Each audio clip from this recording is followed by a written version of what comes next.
Yes, sasa vile mnatuona hapa sisi tuko hapa ni mahali inaitwa Satembelela Sabuani. Hapa mama umeona vile maji inaendelea kuvamia watu wetu.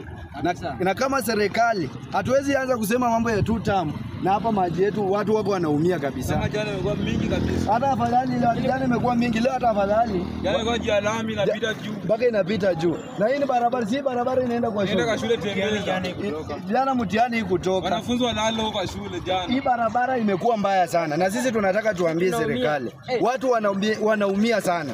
Na mama mlisema mnajali mambo ya Asola. Tunataka tuambie mbunge wetu Ferdinand, kwanza wewe umeenda miaka mingi, watu wako wanaumia. Wewe mwenyewe umeenda sherehe, unapiga sherehe kwa Alan Chesang huko ya mambo ya kuoana sijui na kuoleka na nini, na watu yako hapa watu wako wanaumia. Angalia tu vile maji inasumbua watu. Kwanza konde yetu jana ilienda, pusi yetu ilikuwa na watoto jana ilienda. Makondo zimeenda, mapusi zimeenda, maungwe zimeenda. Alafu tunasema mambo ya 2 term hapa na sijui na nini. Hatuwezi sema hiyo. Nimhakikisha kwamba mnakuja kusolve nini hapa ama namna gani? Watu wa solve vitu ndio tuseme, tuanze kusema mambo ya terms hapa.